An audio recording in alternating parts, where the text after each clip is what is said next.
Salut à toutes et à tous, c'est Constance. Aujourd'hui, je vais analyser quelques ingrédients du lait corps nourrissant et apaisant de Mixa Intensif Peau Sèche.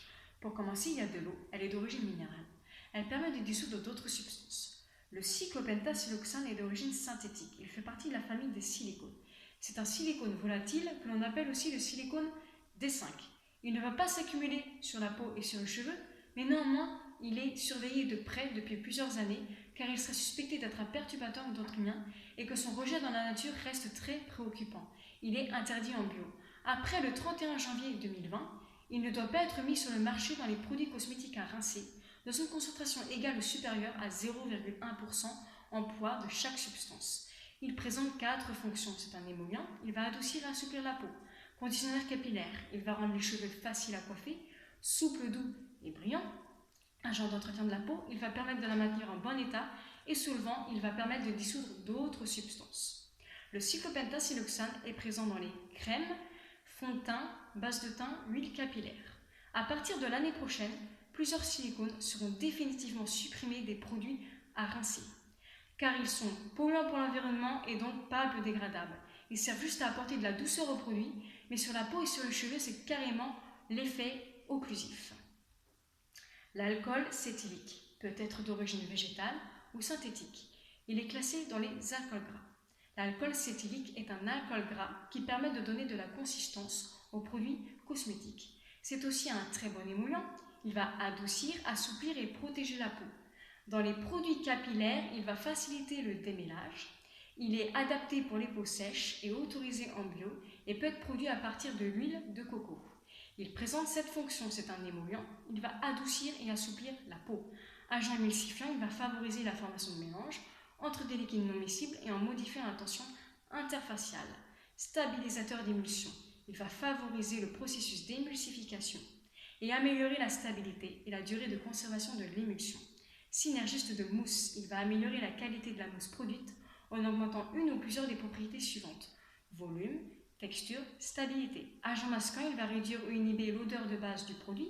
Tension actif, il va réduire la tension superficielle des cosmétiques et contribuer à la répartition uniforme d'un produit lors de son utilisation. Opacifiant, il va réduire la transparence et la translucidité des cosmétiques et agent de contrôle de la viscosité, il va augmenter ou diminuer la viscosité des cosmétiques. La glycérine peut être d'origine végétale, synthétique ou animale. Elle appartient à la famille des polyalcools. Elle est produite par synthèse, soit à partir de dérivés de pétrole ou bien à partir de graisse animale ou végétale. Elle se présente sous la forme d'un liquide incolore qui absorbe l'humidité. Elle est utilisée pour son pouvoir hydratant. Elle protège la peau des agressions et en tant qu'émollient. Elle va lisser la peau et les cheveux. Il a aussi été démontré que la glycérine disposait d'un pouvoir anti-inflammatoire lorsqu'elle est incorporée dans des produits contenant du sodium lauryl sulfate, un tension actif irritant. Elle présente cette fonction, c'est un dénaturant. Elle va rendre désagréable les cosmétiques, principalement aux cosmétiques contenant de l'alcool éthylique. Conditionnaire capillaire, elle va rendre les cheveux faciles à coiffer, souples, doux et brillants. Humectant, elle va permettre de maintenir la teneur en eau d'une cosmétique sur la peau. Agent d'hygiène buccale, elle va désodoriser, protéger et nettoyer la cavité buccale. Agent de protection de la peau, elle aide à éviter les effets néfastes des facteurs externes sur la peau. Agent de contrôle de la viscosité, elle va augmenter ou diminuer la viscosité des cosmétiques. Et agent parfumant, elle est utilisée pour le parfum et dans les matières premières aromatiques. L'huile d'amande douce est d'origine végétale. Sa fonction, c'est un agent d'entretien de la peau. Elle va permettre de la maintenir en bon état. Le stéarate de glycérol peut être d'origine végétale, synthétique ou animale.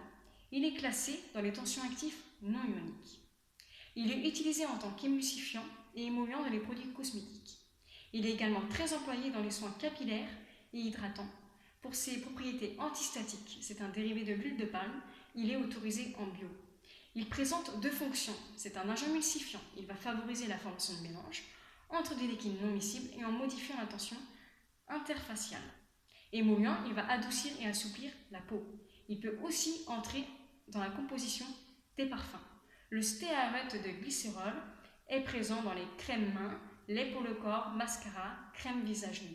C'est terminé pour aujourd'hui. Dites-moi ce que vous en avez pensé dans les commentaires. Mettez un pouce bleu, abonnez-vous à ma chaîne, partagez, activez la petite cloche pour ne rien rater et à très bientôt pour une prochaine vidéo.